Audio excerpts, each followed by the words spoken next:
Olá! Hoje a gente vai mergulhar fundo na arquitetura da rede Bitcoin, para entender de verdade como tudo funciona por baixo dos panos, muito além da ideia de ser só uma moeda digital. Bom, o nosso roteiro de hoje está bem no estilo de uma aula completa. A gente vai começar pela base de tudo, a essência P2P do Bitcoin. Depois, vamos ver os diferentes papéis que os nós podem ter na rede. Em seguida, a gente expande o nosso olhar para a rede estendida, que é mais complexa, e entende como os nós se conectam e se sincronizam. E para fechar, vamos discutir uma questão super importante, o equilíbrio entre eficiência e privacidade nos nós leves. Então, bora começar pelo começo. Para entender Bitcoin, a gente precisa entender a ideia radical que está no coração de tudo, a sua arquitetura ponto a ponto, ou, como a gente mais conhece, P2P. A ideia aqui é bem diferente do que a gente está acostumado. Numa rede P2P não tem um chefe, não tem um servidor central que controla tudo. Pensa assim, todos os computadores que participam da rede são iguais, são pares. E isso quer dizer que a responsabilidade de manter tudo funcionando é dividida entre todo mundo. É uma lógica parecida com a do início da internet ou de serviços como o BitTorrent. E olha, essa diferença no design é tudo. Não é só um detalhe técnico, é a essência. De um lado, a gente tem um modelo de um banco tradicional, centralizado e hierárquico. Se aquele servidor central tiver um problema, já era. É um ponto único de falha. Do outro lado, a gente tem o Bitcoin com uma rede toda espalhada, descentralizada. Isso faz com que ela seja, por natureza, muito mais resistente e aberta. É a base da promessa de descentralização. Certo, então todos os nós na rede são iguais, mas na prática eles não precisam fazer exatamente o mesmo trabalho. Vamos dar uma olhada nos diferentes papéis que um nó pode desempenhar. Aqui a gente tem o que chamamos de nó completo, ou full node. Ele é, digamos, o pacote completo. Ele executa as 4 funções principais da rede. Gerencia uma carteira, pode ser usado para minerar novos blocos, armazena uma cópia inteirinha da blockchain e ajuda a rotear as informações pela rede. E essa imagem aqui é fantástica, porque mostra que a rede é um ecossistema bem diverso. A gente tem o cliente de referência, que é esse nó completo faz tudo, mas também existem os nós mais especializados, como os mineradores solo ou as carteiras leves, as famosas carteiras SPV, que não precisam baixar a blockchain inteira para funcionar. Cada um desses personagens é crucial para a saúde e para a descentralização da rede. Essa variedade toda de nós nos leva a um conceito um pouco maior, a chamada rede Bitcoin estendida. Ela vai além do protocolo P2P principal para conseguir conectar todos esses participantes diferentes. Olha só que interessante esse esquema. A gente vê a rede P2P principal no centro, como se fosse o coração do sistema, mas ela se conecta com vizinhanças especializadas, como os grandes pools de mineração e as carteiras leves. Para se comunicar com eles, a rede usa outros protocolos, outras línguas, como o Straton. Isso cria um sistema imenso e interconectado. Tá, mas como é que um computador novo, que nunca se conectou, consegue entrar nessa rede e ficar atualizado? Bom, é um processo bem definido, quase como uma dança coreografada de descoberta e sincronização. Um nó novo segue esses 4 passos para se integrar à rede. Primeiro, ele usa o que a gente chama de sementes de DNS para achar alguns nós confiáveis para iniciar a conversa. Depois, ele faz um handshake, um aperto de mão, para ter certeza de que eles são compatíveis.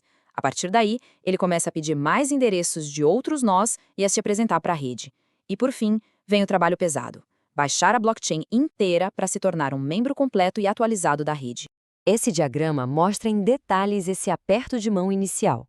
Os nós trocam mensagens de versão para checar se estão rodando softwares compatíveis. Basicamente, um pergunta para o outro qual a sua versão. Se estiver tudo certo, eles confirmam a conexão com uma mensagem VEREC, que é como dizer: ok, estamos conectados, podemos começar.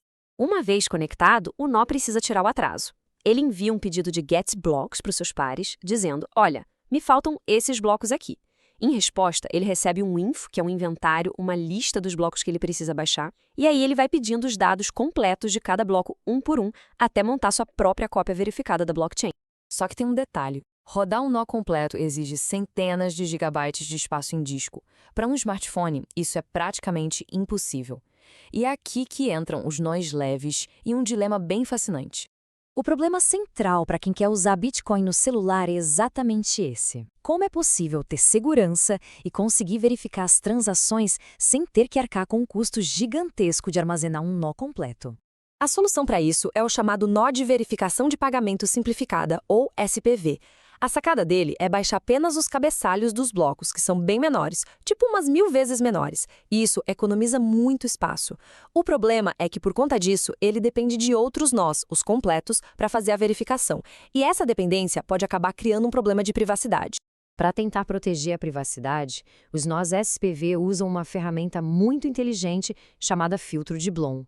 Vamos imaginar que ele é como uma tela em branco, um painel cheio de chavinhas desligadas, todas no zero, prontas para a gente começar a marcar um padrão.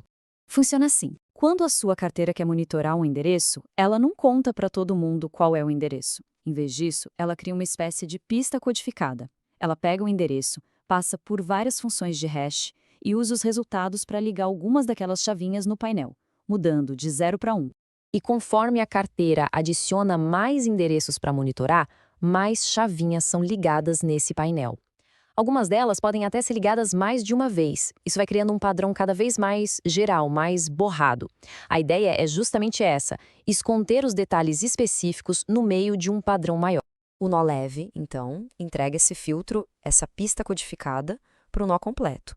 O nó completo usa o filtro para checar as transações. Se uma transação não aciona nenhuma das chavinhas ligadas, é um definitivamente não. Se acionar todas, é um talvez seja essa. O nó completo, então, envia todas as transações que deram talvez, protegendo a privacidade do nó leve, que não revelou exatamente o que estava procurando. Então, o ponto crucial aqui é que os filtros de Bloom são uma solução muito elegante, mas eles mostram um equilíbrio fundamental entre a conveniência e eficiência de um nó leve, de um lado, e a privacidade e a segurança robusta de um nó completo, do outro. É uma troca. Para ter mais privacidade, o nó leve acaba recebendo mais dados que não são relevantes para ele.